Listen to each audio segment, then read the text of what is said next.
Hi hello welcome to our YouTube channel. సాధారణంగా మన సమాజంలో భార్య ఉద్యోగం లేదా కెరీర్ చూసుకుంటే భర్త ఇంటి బాధ్యతలు, వంట వార్పు, పిల్లల పెంపకాన్ని చూసుకోవడం చాలా అరుదుగా చూస్తూ ఉంటాం.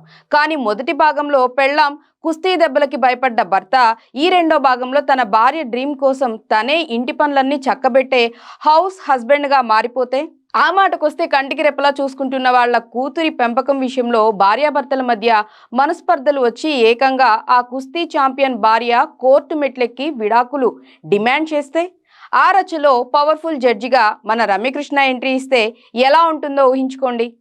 రీసెంట్గా థియేటర్లో అదరగొట్టి ప్రస్తుతం నెట్ఫ్లిక్స్లో ట్రెండింగ్లో ఉన్న ultimate family and sports comedy ఎంటర్టైనరే గట్టి కుస్తీ 2. ఇందులో మన ఐశ్వర్యలక్ష్మి కీర్తిగా, విష్ణు విశాల్ వీరాగా తమ కామిక్ టైమింగ్ అండ్ ఎమోషన్స్తో మళ్ళీ రచ్చలేపారు. మరి ఆ రోల్ రివర్స్ సంసారంలో వచ్చిన ఆ తుఫాను ఏంటో తెలియాలంటే మనం స్టోరీలోకి వెళ్ళిపోవాలి. కథ వీరా ఇచ్చిన పాత మాటకు కట్టుబడి ఉండటంతో మొదలవుతుంది. కీర్తి తన ప్రొఫెషన్ కుస్తీ కెరీర్ని విజయవంతంగా కొనసాగిస్తూ ఉంటుంది. మరోవైపు వీరా ఏకాంతంగా ఇంట్లోనే ఉంటూ వంట చేయటం, క్లీన్ చేయటం, కూతుర్ని చూసుకోవడం లాంటి హౌస్ హస్బెండ్ బాధ్యతలు నవ్వుతూ నిర్వర్తిస్తూ ఉంటారు. వీరికి మతిమలర్ అనే కూతురు ఉంటుంది. కీర్తి తన కూతుర్ని కూడా తనలాగే పెద్ద కుస్తీ ప్లేయర్ చేయాలని కోరుకుంటుంది. కానీ కూతురు మతిమలర్కి స్పోర్ట్స్ అంటే అస్సలు ఇష్టం ఉండదు. దానికి తోడు స్కూల్ సబ్జెక్టులో ఫెయిల్ అవుతూ ఉంటుంది. వీరా తన కూతుర్ని ఒత్తిడి చేయకుండా ఆమెకు నచ్చినట్లు పెంచాలని చూస్తాడు. కానీ కీర్తి క్రమశిక్షణ పేరుతో కూతురుపై కఠినంగా ప్రవర్తిస్తూ ఉంటుంది. ఈ పెంపకం విషయంలో వీరా కీర్తిల మధ్య గొడవలు మొదలవుతాయి. గొడవలు తీవ్రస్థాయికి చేరటంతో కీర్తి తన కోపాన్ని అదుపు చేసుకోలేక కుస్తీ కెరీర్ను అర్ధాంతరంగా వదిలేస్తుంది. ఆ నిందను వీరాపై నెడుతుంది. ఇద్దరి మధ్య బంధం పూర్తిగా దెబ్బతిని కీర్తి తన కూతుర్ని తీసుకుని పుట్టింటికి వెళ్ళిపోతుంది.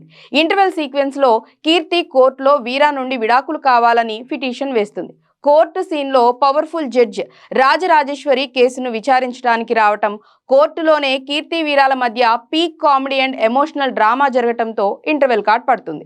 రెండో భాగంలో జడ్జి రాజరాజేశ్వరి వీరిద్దరికి విడాకులు ఇచ్చే ముందు 1 నెల రోజులు ఒకే ఇంట్లో ఉంటూ తమ సమస్యలు పరిష్కరించుకోవాలని ఆదేశిస్తుంది. ఈ క్రమంలో వీరా ఫ్యామిలీ, కీర్తి ఫ్యామిలీల మధ్య జరిగే మాటల యుద్ధం, లోకల్ మనుషులు ఇచ్చే సలహాలు థియేటర్లో నవ్వుల పువ్వులు పూయిస్తాయి. కూతురు మతిమలర్ తల్లిదండ్రుల పోరు మధ్య నలిగిపోతూ తన మనసులోని బాధను వ్యక్తం చేస్తుంది. క్లైమాక్స్లో వీరా మరియు కీర్తి ఇద్దరు తమ తప్పులు తెలుసుకుంటారు. ఒకరి ఆశయాలను మరొకరు గౌరవించుకోవటమే నిజమైన సంసారమని గ్రహిస్తారు. కీర్తి మళ్ళీ కుస్తీ రింగ్లోకి అడుగు పెట్టడానికి వీరా సంపూర్ణ మద్దతు ఇస్తాడు. ఆఖరి రౌండ్ నేషనల్ కుస్తీ మ్యాచ్లో కీర్తి తన శత్రువును ఓడించి ఛాంపియన్గా నిలుస్తుంది.